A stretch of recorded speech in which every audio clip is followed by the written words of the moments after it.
Hey guys, welcome to GK study 24। मैं आशा करता हूं दोस्तों कि आप सब बिल्कुल अच्छे होंगे।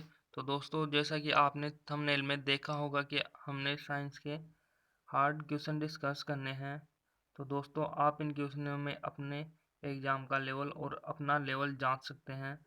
तो दोस्तों, स्टार्ट करते हैं आज का सेशन। दोस्तों, इस सेशन में हम कुछ कॉन्सेप्ट भी डिस्कस करेंगे, जैसे कि प्लांट टिश्यू, प्लांट हार्मोन और माइटोकॉन्ड्रिया में सेलुलर रेस्पिरेशन के बारे में ज़्यादातर क्वेश्चन आजकल पूछे जाते हैं। तो दोस्तों, हम डिस्कस करते हैं आज की क्वेश्चन। तो दोस्तों, देखिए फर्स्ट क्वेश्चन। समुद्र के किनारे उगने वाले वृक्षों में वार्षिक विलय नहीं होते, क्योंकि दोस्तों ऑप्शन है वहाँ की मिट्टी बलुई होती है, ऑप्शन बी है वहाँ की जलवायु में भिन्नता होती है, ऑप्शन सी है वहाँ की जलवायु में नमी होती है, और ऑप्शन डी है वहाँ की जलवायु में स्पष्ट भिन्नता नहीं होती। तो दोस्तों, यहाँ पर राइट आंसर होगा ऑप्शन डी, वहाँ की जलवायु में स्पष्ट भिन्नता नहीं होती। तो दोस्तों, देखिए इस क्वेश्चन के बारे में। समुद्र तट पर जलवायु सम पाई जाती है। समुद्र के किनारे उगने वाले वृक्षों में एनुअल विलय नहीं होते, क्योंकि वहाँ के जलवायु में स्पष्ट भिन्नता नहीं होती। वार्षिक विलय मौसम पर निर्भर करती है, जैसे बसंत ऋतु में वार्षिक विलय का बनना। तो दोस्तों, इसी के साथ चलते हैं नेक्स्ट क्वेश्चन पे। तो दोस्तों, आजकल एग्जाम में कुछ ऐसे ही क्वेश्चन पूछे जाते हैं। दोस्तों, इजी क्वेश्चन आजकल एग्जाम में नहीं पूछे जाते, क्योंकि कंपटीशन बढ़ रहा है। तो दोस्तों, देखते हैं नेक्स्ट क्वेश्चन। निम्नलिखित में से कौन सा पौधा मरुभिद है? तो दोस्तों, ऑप्शन फर्स्ट है सरसों, ऑप्शन बी है करील का पौधा, और ऑप्शन सी है हाइड्रिला, और ऑप्शन डी है अमरबेल। तो दोस्तों, यहाँ पर राइट आंसर होगा ऑप्शन बी, करील का पौधा। तो दोस्तों, मरुभुज करील का पौधा होता है। और देखते हैं करील के बारे में। दोस्तों, करील का पौधा मरुभुज होता है, और आप यहाँ देख सकते हैं यह पौधा जेरोफाइट मरुभुज है, और यहाँ पर इसका इमेज भी दी हुई है। तो दोस्तों, आप इमेज से याद रख सकते हैं कि करील का पौधा मरुभुज होता है। और दोस्तों, इसके बारे में अन्य जानकारी आप यहाँ से पढ़ सकते हैं। तो दोस्तों, देखते हैं नेक्स्ट क्वेश्चन। दोस्तों, नेक्स्ट क्वेश्चन है एटीपी का निर्माण होता है। तो दोस्तों, ऑप्शन फर्स्ट है राइबोसोम में, ऑप्शन बी है ग्लाइकोजोन में, ऑप्शन सी है माइटोकॉन्ड्रिया में, और ऑप्शन डी है इनमें से कोई नहीं। तो दोस्तों, एटीपी का निर्माण होता है ऑप्शन सी, माइटोकॉन्ड्रिया में। तो दोस्तों, देखते हैं एटीपी के बारे में। तो दोस्तों, जैसा कि आपको पता ही होगा, एटीपी की फुल फॉर्म है एडिनो ट्राइफॉस्फेट, एडिनो ट्राइफॉस्फेट। तो दोस्तों, देखते हैं माइटोकॉन्ड्रिया के बारे में। दोस्तों, माइटोकॉन्ड्रिया की खोज अल्टमैन ने 1886 में की थी।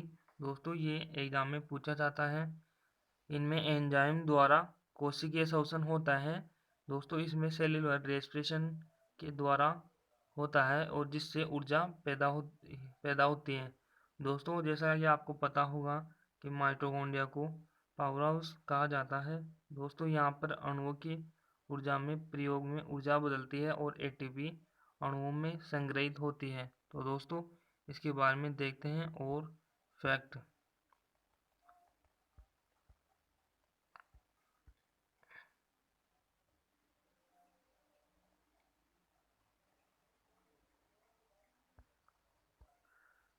दोस्तों, माइटोकॉन्ड्रिया में सेलुलर रेस्पिरेशन के द्वारा यह क्रिया होती है, और इसमें ग्लूकोज C6H12O6 कोशिका के साइटोप्लाज्मा में जाता है, और फिर वहाँ पर पायरुविक एसिड में बदलता है। दोस्तों, ये माइटोकॉन्ड्रिया में पायरुविक एसिड में बदलता है, और पायरुविक एसिड से माइटोकॉन्ड्रिया में जाता है, और फिर वहाँ पर 5 कॉम्प्लेक्स बनते हैं। दोस्तों, फिर ये साइट्रिक एसिड में बदलता है, और वहाँ पर फिर साइट्रिक एसिड एटीपी में बदल जाता है। तो दोस्तों, ऐसे एटीपी का निर्माण होता है। और दोस्तों, एक ग्लूकोज से दोस्तों, ये फैक्ट बहुत ज़्यादा इंपॉर्टेंट है, और एग्जाम में डेफिनेटली ये पूछा जाता है। आजकल। तो दोस्तों जैसा कि एग्जाम का लेवल बढ़ता है, तो दोस्तों देखते हैं दोस्तों, एक ग्लूकोज से 2 पायरुविक एसिड बनते हैं। दोस्तों एक ग्लूकोज से 2 पायरुविक एसिड बनते हैं, और एक पायरुविक एसिड से 36 एटीपी बनते हैं। एक पायरुविक एसिड से 36 एटीपी बनते हैं। तो दोस्तों माइटोकॉन्ड्रिया में यह एरोबिक की क्रिया होती है एटीपी बनने की। एरोबिक क्रिया वो होती है दोस्तों एरोबिक क्रिया वो होती है जिसमें O2 ऑक्सीजन काम में ली जाती है। और दोस्तों इसी के कंपैरिजन में यदि हम एनारोबिक देखें, दोस्तों एरोबिक तो होती है माइटोकॉन्ड्रिया में, और एनारोबिक होती है किण्वन के अंदर, जिसके अंदर एनारोबिक का मतलब है दोस्तों उसमें O2 का यूज नहीं किया जाता, जो कि किण्वन शराब आदि बनाने में यूज होती है। तो दोस्तों चलते हैं अब नेक्स्ट क्वेश्चन पे। तो दोस्तों ये कॉन्सेप्ट आपको अच्छा लगा होगा। कीट बख्शी पौधे कीड़ों को खाते हैं क्योंकि ऑप्शन फर्स्ट है उनमें भोजन बनाने की क्षमता नहीं होती, ऑप्शन बी है वे जिस मिट्टी में उगते हैं उसमें नाइट्रोजन की कमी होती है, और ऑप्शन सी है उनमें कीड़ों का मांस अधिक पसंद है, ऑप्शन डी है उनमें न्यूक्लिक एसिड नहीं होता। तो दोस्तों यहाँ पर राइट आंसर होगा ऑप्शन बी, जिस मिट्टी में उगते हैं उसमें नाइट्रोजन की कमी होती है। तो दोस्तों देखिए ऑप्शन के बारे में। तो दोस्तों जिस मिट्टी में उगते हैं उसमें नाइट्रोजन की कमी होती है। तो दोस्तों बेसिकली ये जिस मिट्टी में उगते हैं उसमें नाइट्रोजन की कमी होती है। और दोस्तों इसके एग्जांपल और देखिए यदि हम, तो वह गठपर्णी और नेपथ्स कीट बख्शी पौधे होते हैं। तो दोस्तों ये भी एग्जाम में पूछे जा सकते हैं। तो चलते हैं नेक्स्ट क्वेश्चन पे। दोस्तों इसके बारे में और एग्जाम्पल और इसके बारे में पूरी डिटेल है, यह आप खुद पढ़ सकते हैं पीडीएफ से। दोस्तों नेक्स्ट क्वेश्चन है श्वसन मूल पाई जाती है। ऑप्शन ए है हाइड्रिला में, ऑप्शन बी है राइजोफेरा में, ऑप्शन सी है सिंगाड़ा में, और ऑप्शन डी है एस्टर कैरेंथा में। तो दोस्तों यहाँ पर राइट आंसर होगा राइजोफोरा में। दोस्तों श्वसन मूल रेस्पिरेटरी रूट्स राइजोफेरा में पाई जाती हैं। और दोस्तों यहाँ पर आप देख सकते हैं रेस्पिरेटरी रूट इस प्रकार से पाई जाती हैं। तो दोस्तों चलते हैं नेक्स्ट क्वेश्चन पे। दोस्तों सेब का खाने योग्य भाग है, ऑप्शन ए है भ्रूणकोश, ऑप्शन बी है बीजपत्र, ऑप्शन सी है रसदार थैलेमस, और ऑप्शन डी है बाह्य फल पत्ती। तो दोस्तों यहाँ पर राइट आंसर होगा ऑप्शन सी रसदार थैलेमस। और देखते हैं दोस्तों इसके बारे में जानकारी। दोस्तों सेब का खाने योग्य भाग रसदार थैलेमस है। सेब के खाने योग्य भाग को पुष्पासन भी कहते हैं, और सेब आभासी फल का उदाहरण है। दोस्तों ये ज़्यादा इंपॉर्टेंट है कि सेब आभासी फल का एग्जाम्पल है। आभासी फल जैसे आभासी फल जैसा शब्द उन पादप संरचनाओं के लिए प्रयुक्त होता है जो फल जैसे दिखते हैं, पर मूलतः उनकी उत्पत्ति किसी पुष्प या पुष्पों से नहीं होती। तो दोस्तों चलते हैं नेक्स्ट क्वेश्चन पे। पादप हार्मोन प्लांट हार्मोन है, option A gibberellin, option B cytokinin, option C auxin, और ऑप्शन डी उपयुक्त सभी। तो दोस्तों यहाँ पर राइट आंसर होगा option D, plant hormone gibberellin cytokinin और ऑक्सिन तीनों हैं। तो दोस्तों देखते हैं इसके बारे में कुछ और फैक्ट्स। दोस्तों जैसा कि प्लांट हार्मोन को हम दो भागों में बांट सकते हैं, प्लांट ग्रोथ हार्मोन और प्लांट इनहिबिटर। तो दोस्तों प्लांट ग्रोथ प्रमोटर्स होते हैं दोस्तों ऑक्सिन, साइटोकिनिन और जिब्रेलिन। और दोस्तों ग्रोथ इनहिबिटर्स एथिलीन और एस्पेसिक एसिड हार्मोन है। तो दोस्तों इनके यूजेस हम अगर देखें तो ऑक्सिन हार्मोन का बेसिकली जो वर्क होता है वो प्लांट की ग्रोथ का होता है। और दोस्तों इसकी वजह से प्लांट के जो पुष्प होते हैं उनका मुख सूरज की तरफ हो जाता है। दोस्तों ये एग्जाम में पूछा जाता है। और दोस्तों ऑक्सीजन ऑक्सीजन जो हार्मोन होता है वह ब्रीडिंग ऑफ सनलाइट, इसको हम बोल सकते हैं दोस्तों। और साइटोकिनिन का यूज होता है दोस्तों सेल डिवीजन में, प्लांट के सेल डिवीजन में होता है। और दोस्तों अगर हम जिब्रेलिन का यूज देखें प्लांट में, तो वो होता है बीजों को उगाने में। तो दोस्तों ब्रीडिंग के अंदर होता है, यानी कि बीजों को उगाने में होता है। और दोस्तों इससे फ्लावर बनता है दोस्तों इस हार्मोन के कारण। और दोस्तों एथिलीन का यूज अगर हम देखें तो ये प्लांट में फ्रूट को पकाने के लिए होता है दोस्तों। और हम अगर एस्पेसिस एसिड का यूज देखें तो वो होता है स्ट्रेस हार्मोन। तो दोस्तों ये एक तरह का स्ट्रेस हार्मोन है। तो दोस्तों आपने इस कॉन्सेप्ट को अच्छे से समझा होगा। और दोस्तों इन हार्मोन्स के बारे में बेसिकली हर एग्जाम में जिसमें बायोलॉजी पूछी जाती है उनमें इनसे एक क्वेश्चन आता ही है दोस्तों। तो देखते हैं नेक्स्ट क्वेश्चन। दोस्तों नेक्स्ट क्वेश्चन है पत्ता गोभी खाद्य पदार्थों का संग्रह कहाँ करता है। तो दोस्तों ऑप्शन ए है लीव्स, ऑप्शन बी है स्टेम तना, और ऑप्शन सी है फ्रूट फल, और ऑप्शन डी है रूट। तो दोस्तों यहाँ पर राइट आंसर होगा ऑप्शन ए, पत्ता गोभी खाद्य पदार्थों का संग्रह पत्तियों में करती है। तो दोस्तों देखते हैं इसके बारे में।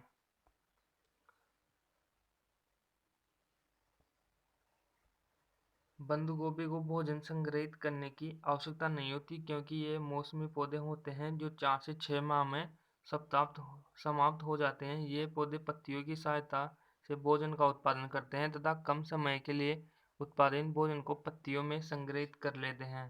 तो दोस्तों नेक्स्ट देखते हैं नेक्स्ट क्वेश्चन। नेक्स्ट क्वेश्चन है प्रकाश संश्लेषण का प्रथम स्थायी उत्पाद है। ऑप्शन फर्स्ट है स्टार्च, ऑप्शन बी है सुक्रोज, और ऑप्शन सी है फास्फोग्लिसरिक एसिड, ऑप्शन डी है ग्लूकोज। तो दोस्तों राइट आंसर होगा ऑप्शन सी, फास्फोग्लिसरिक एसिड। प्रकाश संश्लेषण का प्रथम स्थायी उत्पाद फास्फोग्लिसरिक एसिड होता है। तो देखते हैं इसके बारे में। प्रकाश संश्लेषण का पहला उत्पाद एक कार्बन यौगिक होता है जो कि फास्फोग्लिसरिक एसिड होता है।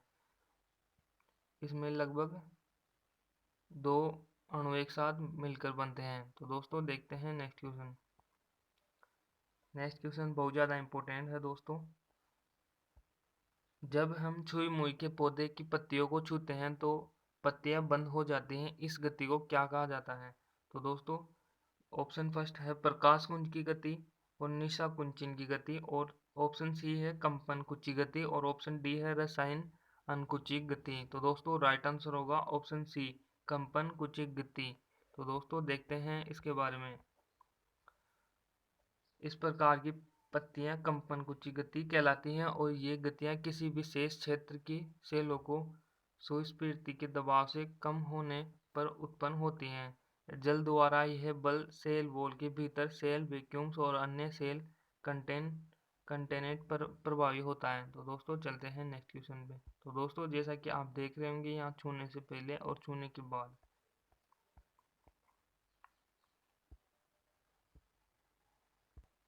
नेक्स्ट क्वेश्चन है दोस्तों उत्तक संवर्धन की अवधारणा किसकी थी। तो दोस्तों ऑप्शन फर्स्ट है हाफ मीटर्स, और ऑप्शन बी है हांसनटाइन, और ऑप्शन सी है हेबरलेट्स, और ऑप्शन डी है हैनिंग। तो दोस्तों यहाँ पर राइट आंसर होगा ऑप्शन सी, हेबरलैंड्स।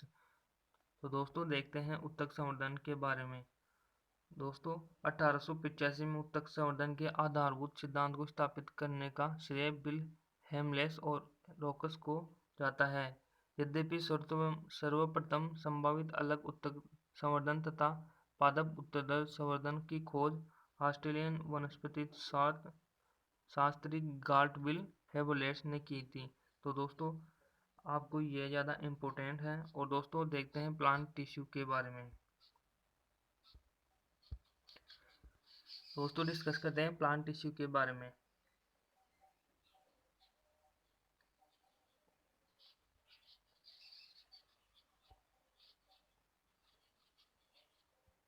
प्लांट टिश्यू दोस्तों बेसिकली प्लांट टिश्यू 2 प्रकार के होते हैं, एक तो मेरिस्मेटिक टिश्यू और एक परमानेंट टिश्यू। तो दोस्तों मेरिस्मेटिक टिश्यू बेसिकली 3 प्रकार के होते हैं, एपिकल टिश्यू और इंटरकैलरी टिश्यू और लास्ट है लेट्रिकल टिश्यू। तो दोस्तों एपिकल टिश्यू का जो पोजीशन होती है प्लांट में, वह ऊपर, प्लांट के ऊपर और प्लांट के रूट में होती है दोस्तों। एपिकल टिश्यू प्लांट के ज़्यादातर टहनियों पे और रूट्स में पाया जाता है। और दोस्तों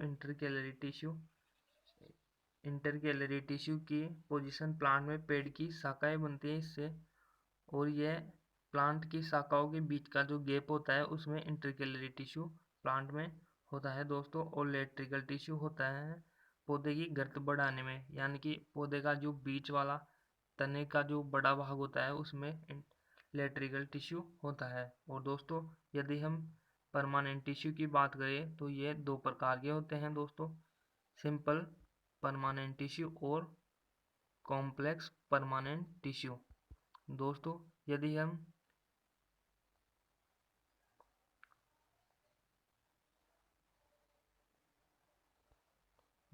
हम सिंपल परमानेंट टिश्यू की बात करें तो यह भी 3 प्रकार का होता है।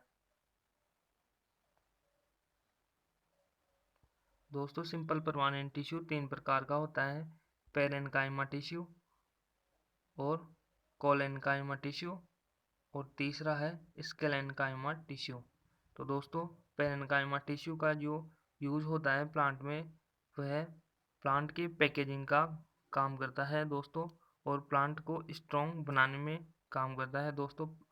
पेरेन्काइमा टिश्यू में बेसिकली गोंद, रेंजिन, ईटीसी प्राप्त होते हैं दोस्तों। और कोलेन्काइमा टिश्यू यह पेड़ों को ज़्यादातर स्ट्रॉन्ग करता है, जिससे कि हवा आदि से गिरने से बचाता है दोस्तों। और दोस्तों स्केलेन्काइमा बेसिकली दोस्तों इसको नारियल के कवर का प्लांट में यूज के रूप में हम इसे समझ सकते हैं दोस्तों, और अखरोट का कवर आदि दोस्तों ऐसे स्केलेन्काइमा का यूज प्लांट में होता है दोस्तों। और दोस्तों यदि हम कॉम्प्लेक्स टिश्यू की बात करें, जो कि परमानेंट टिश्यू का दूसरा टाइप है दोस्तों, कॉम्प्लेक्स टिश्यू। दोस्तों कॉम्प्लेक्स परमानेंट टिश्यू जो कि परमानेंट टिश्यू का सेकंड टाइप है। तो दोस्तों कॉम्प्लेक्स टिश्यू बेसिकली 2 प्रकार का होता है, जो कि जाइलेम और फ्लोएम में होता है दोस्तों। ये बेसिकली बहुत ज़्यादा इंपॉर्टेंट है, क्योंकि ज़्यादातर इसी से क्वेश्चन एग्जाम में पूछे जाते हैं। तो दोस्तों जाइलेम को अगर हम डिफाइन करें प्लांट में, तो यह अनडायरेक्शन होता है दोस्तों, क्योंकि यह प्लांट के अंदर ट्रांसपोर्टेशन का काम करता है, और यह वाटर आदि को प्लांट में रूट से टहनियों तक पहुंचाने का कार्य करता है दोस्तों। यह कैपिलरी एक्शन कहा जाता है इसको। और दोस्तों पेरेन्काइमा नहीं दोस्तों, अगर फ्लोएम की बात करें तो ये यूनिसेलुलर नहीं होता, ये दोनों दिशाओं में कार्य करता है दोस्तों यह प्रकाश संश्लेषण के द्वारा जो प्लांट को एनर्जी मिलती है, वह प्लांट की टहनियों से रूट तक ले जाता है दोस्तों, और रूट से भी टहनियों तक पहुंचाता है दोस्तों। ये दोनों डायरेक्शन में वर्क करता है दोस्तों, और यह वस्कुलर बंडल बनाता है ज़्यादातर दोस्तों। फ्लोएम ऑस्मोसिस के द्वारा खाना पहुंचाता है, और यह ट्रांसलोशन ऑफ फूड जो पत्तियों में प्रकाश के द्वारा बनता है उसको ले जाता है दोस्तों। ये सांद्रता के कॉन्सेप्ट पर वर्क करता है। तो दोस्तों मैं आशा करता हूँ कि आपको यह प्लांट टिश्यू का कॉन्सेप्ट अच्छे से समझ में आया होगा दोस्तों मैं इसको अलग से वीडियो में और आपके लिए लेके आऊँगा, जो कि बहुत ही अच्छा बनाया जाएगा। तो दोस्तों चलते हैं नेक्स्ट क्वेश्चन पे। दोस्तों नेक्स्ट क्वेश्चन है आयोडीन कृत नमक क्या है। तो दोस्तों ऑप्शन फर्स्ट है पोटेशियम आयोडाइड और साधारण नमक का मिश्रण होता है, और ऑप्शन बी है आणविक आयोडीन और साधारण नमक का मिश्रण, और ऑप्शन सी है पोटेशियम आयोडाइड और साधारण नमक के सम्मिश्रण से बना यौगिक, और ऑप्शन डी है आणविक आयोडीन और साधारण नमक से बना यौगिक। तो दोस्तों राइट आंसर होगा ऑप्शन सी, पोटेशियम आयोडाइड और साधारण नमक के सम्मिश्रण से बना यौगिक होता है दोस्तों। तो देखते हैं आयोडीनकृत नमक के बारे में। दोस्तों आयोडीन एक प्राकृतिक एलिमेंट है जो शरीर व मस्तिष्क दोनों को सही वृद्धि और विकास के संचालन के लिए आवश्यक होता है, और आयोडीन की कमी से घेंघा रोग हो जाता है। तो दोस्तों चलते हैं नेक्स्ट क्वेश्चन पे। नेक्स्ट क्वेश्चन है, बेसमर कन्वर्टर का उपयोग निम्नलिखित को प्राप्त करने में होता है। ऑप्शन फर्स्ट है कास्ट आयरन स्टील से और अपने अयस्क से एल्यूमीनियम में, और ऑप्शन सी है व्यावसायिक मात्रा में क्लोरीन से, और ऑप्शन डी है अपने अयस्क से जिंक से, अपने अयस्क के जिंक से। तो दोस्तों यहाँ पर राइट आंसर होगा ऑप्शन ए, कास्ट आयरन के स्टील से। तो दोस्तों देखते हैं बेसरमैन कन्वर्टर के बारे में। बेसरमैन कन्वर्टर का उपयोग कास्ट आयरन से स्टील उत्पादन प्राप्त करने में होता है, और इसका आविष्कार 1850 में हेनरी बेसेमर ने किया। तो दोस्तों चलते हैं नेक्स्ट क्वेश्चन पे। नेक्स्ट क्वेश्चन है दोस्तों ये क्वेश्चन हाल ही में दिल्ली पुलिस में पूछा गया था, जो कि गत वर्ष लगी थी। तो दोस्तों देखते हैं ब्लास्ट फर्नेस में कौन सी प्रक्रिया की जाती है। तो दोस्तों ऑप्शन फर्स्ट है रोस्टिंग में, ऑप्शन बी है कैलिनेशन में, ऑप्शन सी है रिफाइनिंग में, ऑप्शन डी है स्मेल्टिंग में। तो दोस्तों यहाँ पर राइट आंसर होगा ऑप्शन डी, स्मेल्टिंग में। तो दोस्तों चलते हैं नेक्स्ट क्वेश्चन पे।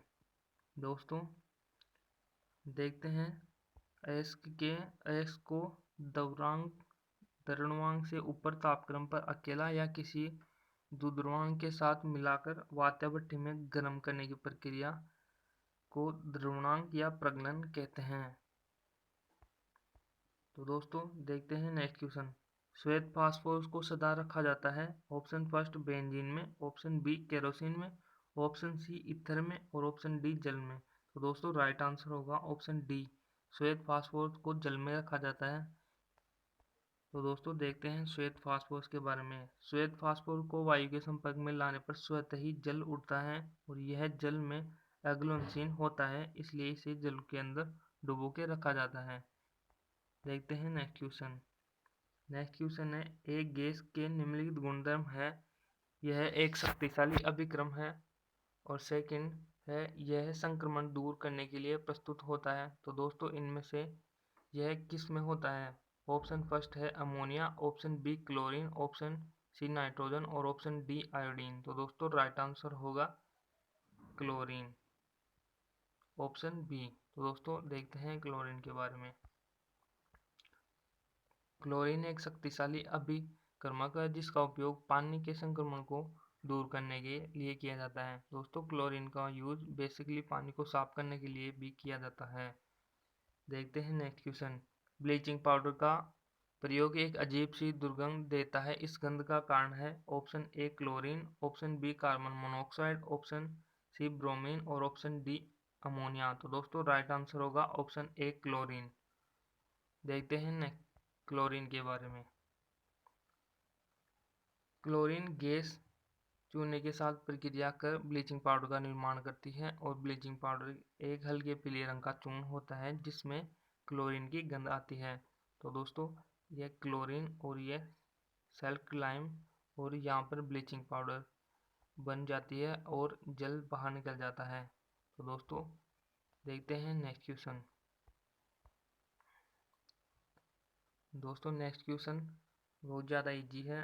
अम्लराज मिश्रण होता है। ऑप्शन फर्स्ट है 3HCl plus 1HNO3, option second है H3PO4 प्लस H2SO4, और ऑप्शन सी है 3HNO3 प्लस 2HCl, और ऑप्शन डी है H2SO4 प्लस CH3COO। तो दोस्तों यहाँ पर राइट आंसर होगा अम्लराज का मिश्रण होता है 3HCl प्लस 1HNO3। तो दोस्तों ऑप्शन फर्स्ट राइट आंसर होगा। और देखते हैं नेक्स्ट क्वेश्चन। दोस्तों इसमें 3 HCl के अणु मोल और 1 HNO3 के मोल हैं, जिसे अम्लराज कहा जाता है। नेक्स्ट क्वेश्चन है मेलाकोनाइट इनमें से किस धातु का खनिज है? तो ऑप्शन फर्स्ट है कॉपर, ऑप्शन बी है सिल्वर, ऑप्शन सी है मैग्नीशियम और ऑप्शन डी है लोहा। तो दोस्तों ये बेसिकली कॉपर का धातु अयस्क है। तो दोस्तों देखते हैं नेक्स्ट क्वेश्चन। देखते हैं मेलाकोनाइट के बारे में। तो दोस्तों मेलाकोनाइट कॉपर का खनिज है और जिसका सूत्र फॉर्मूला है CU2CO3OH का होल ट्वाइस। दोस्तों इसका रंग हरा होता है और ये द्रव्यदार के रूप में पाया जाता है। देखते हैं नेक्स्ट क्वेश्चन। निम्नलिखित में से क्या किसी वस्तु को स्थितिक ऊर्जा प्रदान करता है?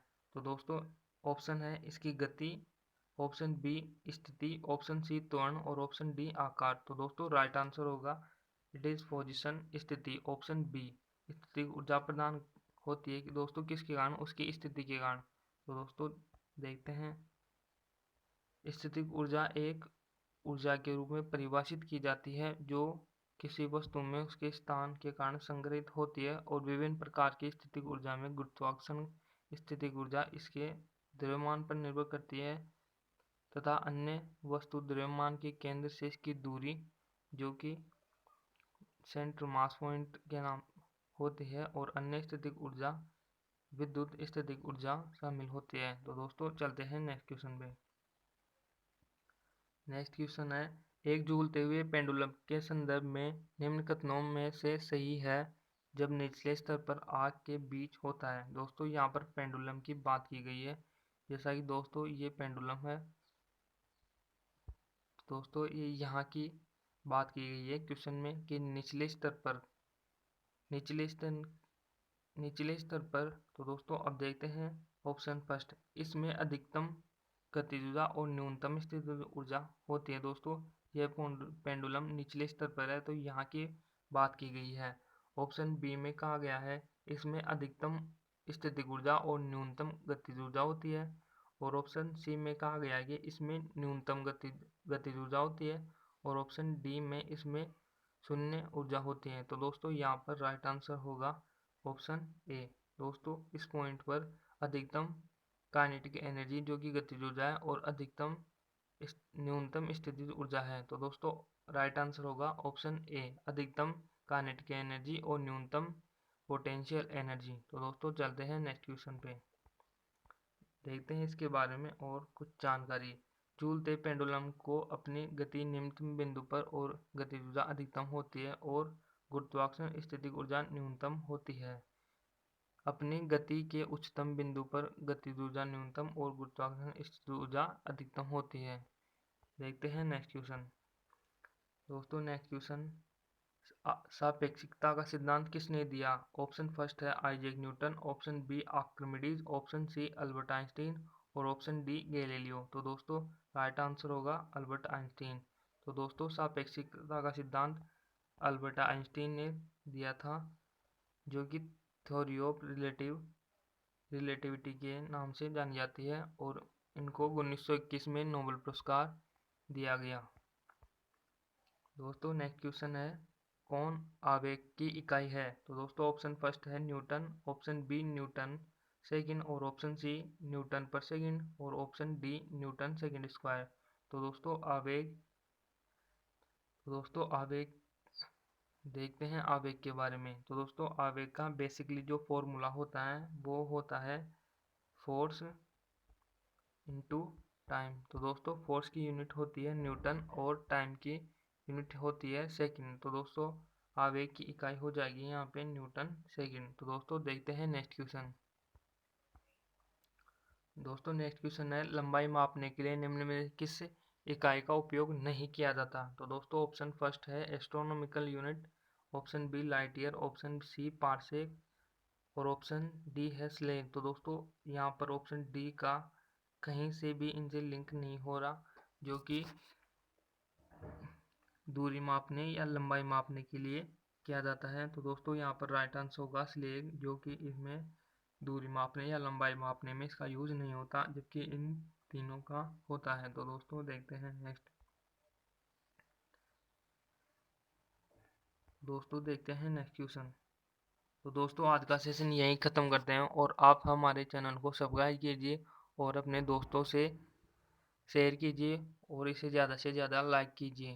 दोस्तों थैंक्स फॉर वॉचिंग। जय हिंद।